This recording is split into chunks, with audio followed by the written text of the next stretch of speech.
celana pendek, kami mancing, kami merokok. Iya, itu benar. Itu semua hal yang kami yakini kehalalan. Celana pendek, so what? Kami mancing, so what? Kami ngerokok, so what? Wa malu. Itu hal yang kami yakini kehalalan. Perhatikan baik-baik, kalimatnya halal ya teman-teman. Bukan mubah, bukan makruh. Dan sekarang teman-teman dia membahas saya. Dia membahas saya. Mari kita simak seperti apa penjelasan dia mengenai saya. Ada konten kreator, YouTuber, bukan penuntut ilmu, itu sukang silat aja. Mampir ke sini. Ketika kita lagi ribut masalah Hamas. Dia mampir ke sini nih konten kreator. Anda tahu nanti pembicaraan dan lain-lain akan masuk kontennya ini. Dan kita ngadepin orang medsos udah tahu yang mereka kejar pasti bukan manhaj, bukan hak, tapi kepentingan. Dan konsep yang mereka rumuskan sendiri sesuai dengan kepentingan. Bukan penuntut ilmu. Dia datang bersama istrinya dan anaknya, Masya Allah, dari Bekasi ke sini. Mau bertemu Ustadz Riyad. Ngubunginnya Pepet. Anak hindari kenapa? Ini dimanfaatkan nanti buat kepentingan dia. Yang lagi demen-demennya debat sana, debat sini, debat sama orang HTI, debat sama mana, debat sama... Tadi ngomong, dia nyari hujah buat senjata debat dia nanti. Ini orang bukan lagi nyari kebenaran. Nyari bekal perang. Tapi kita doakan hidayah huda dan kita hindari sebisa mungkin. Dan kebetulan memang kita mau jalan mancing.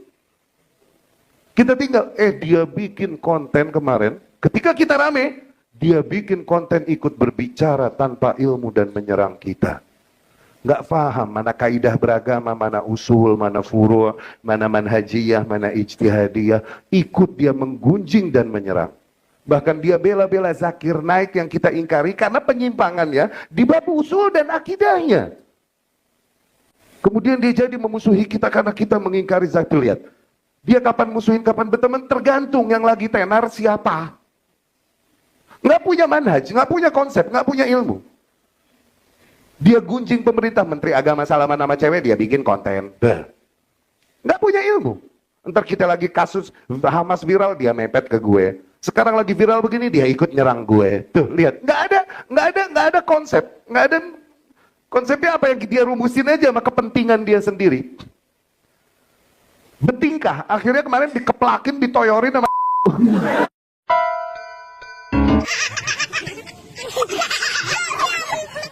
Seperti yang saya katakan sebelumnya, bahwa Bang Heri Pras ini sebenarnya adalah konten kreator yang hanya menuhankan pikirannya sendiri. Walaupun di dalam konten-kontennya dia mengutip ustadz ini, tetapi itu hanya sesuai dengan selera hawa nafsunya sendiri. Ketika ustadz-ustadz itu kemudian berseberangan dengan jalan pikirannya, maka dia akan membuang ustadz-ustadz ini. Dulu dia pernah menjadikan Ustadz Adi Hidayat sebagai rujukan di dalam kontennya. Tetapi begitu dia menemukan Ustadz Adi Hidayat memberikan statement yang tidak sesuai dengan pikirannya, maka dia segera membuang Ustadz Adi Hidayat dan bahkan sudah tidak mengakuinya lagi sebagai seorang ustadz, sehingga di konten-kontennya hanya menyebutkan Adi Hidayat begitu saja tanpa label ustadz. Dia juga pernah menjadikan Ustadz Abdul Somad sebagai rujukan atau sebagai salah satu tambahan referensi di dalam kontennya. Tetapi kemudian ketika dia berseberangan dengan Ustadz Abdul Somad, dia membuang Ustadz Abdul Somad dan mengatakan bahwa Ustadz Abdul Somad ini adalah salah satu daripada dai syubhat. Dia juga pernah mengikuti Habib Rizik dan banyak lagi ya, bahkan Buya Yahya, kemudian Gus Baha. Selama mereka ustadz-ustadz ini sesuai dengan jalan pikirannya Heri Pras, maka dia akan memakainya. Di konten-kontennya dia akan menambahkan pendapat itu untuk menguatkan dirinya, menguatkan argumennya. Tetapi apakah itu cara orang yang berilmu di dalamnya memberikan argumen? Jelas tidak ya, karena itu hanya sesuai hawa nafsunya sendiri. Ketika tidak sesuai, maka dia akan membuang siapapun yang tidak sesuai dengan jalan pikirannya. Nah, termasuk pada permasalahan ini ketika Ustadz Riyad Bajri tertangkap kamera sedang udud, yang mana Heri Pras sudah berkali-kali menyalahkan Aswaja tentang udud ini, bahwa di Aswaja itu adalah hal yang biasa begitu, dan dia tidak terima akan khilafiyah masalah udud ini. Nah, yang mengherankan atau yang membuat dia kecewa, kemudian ternyata salah satu ustadznya yang dulunya mau dijadikan referensi di berbagai masalah, salah satunya adalah masalah Hamas gitu ya. Dia ingin memframing bahwa pasukan Hamas itu adalah Syiah karena Harry Pras ini sangat benci sekali sama Syiah.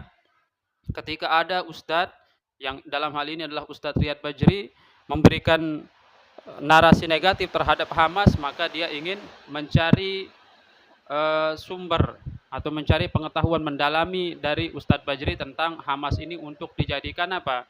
Dijadikan sebagai rujukan di dalam kontennya. Ini adalah cara orang awam yang asal caplek gitu. Begitu dia mendengar sesuatu statement yang sesuai dengan pikirannya, maka dia akan tanpa pikir panjang mengambil statement itu. Jadi para ustadz ini adalah bukan teladan yang sempurna sebagaimana Nabi. Kadang-kadang kita condong ke ustadz ini dalam beberapa hal, kadang-kadang kita condong ke ustadz ini dalam beberapa hal, begitu. Karena di dalam agama itu, apalagi masalah furu'iyah, ya, rokok ini atau udud ini termasuk masalah furu'iyah, maka pasti di antara para ulama itu akan menjadi beberapa kelompok. Ada yang mengatakan udud itu mubah, ada yang mengatakan makruh, ada yang mengharamkan dengan syarat-syarat, misalnya haram untuk anak kecil, kemudian ibu menyusui sebagaimana disampaikan oleh MUI. Ada juga yang mengharamkan secara mutlak. Nah, kita sebagai orang awam kembali kepada diri kita.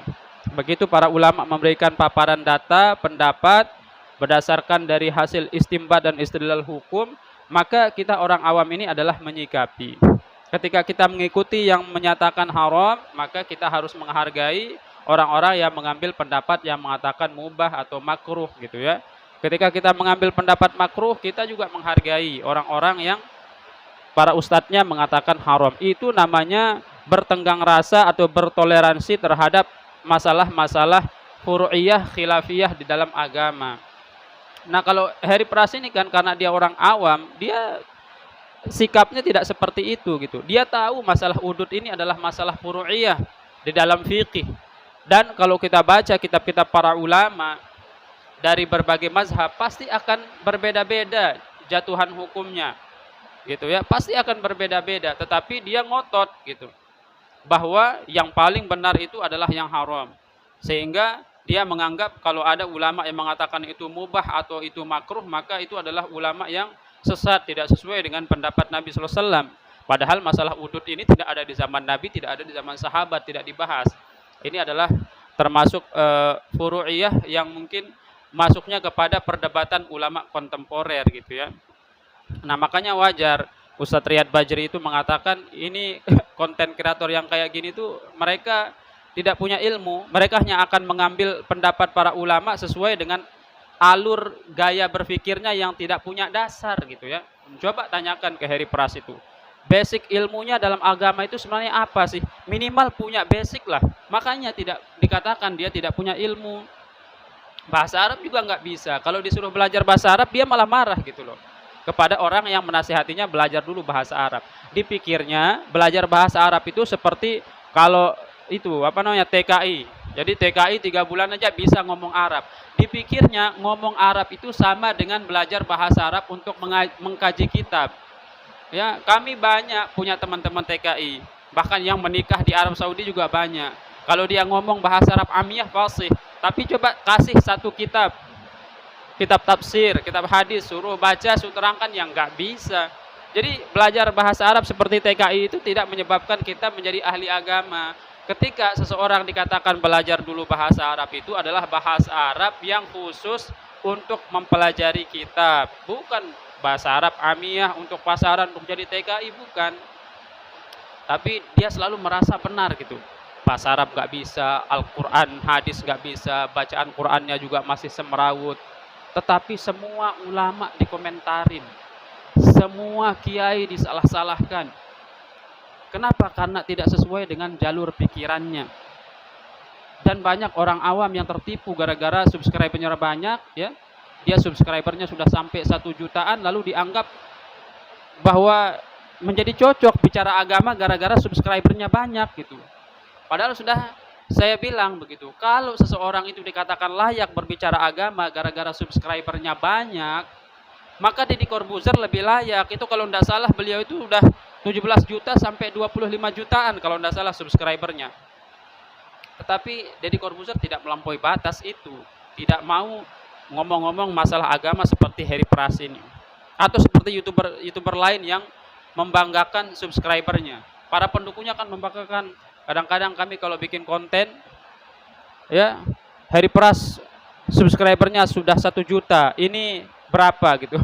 Jadi dia menilai kebenaran itu berdasarkan jumlah subscriber. Ini adalah otaknya orang awam yang seperti ini, ya.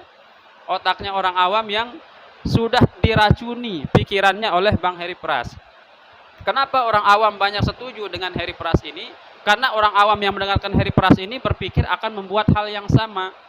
Heri Pras pun bisa bicara agama padahal dia tidak punya dasar ilmu sedikit pun, maka nanti saya juga bisa. Begitu pikirannya para pendukungnya itu, sehingga banyak bermunculan orang-orang yang tidak punya ilmu kemudian berbicara masalah agama.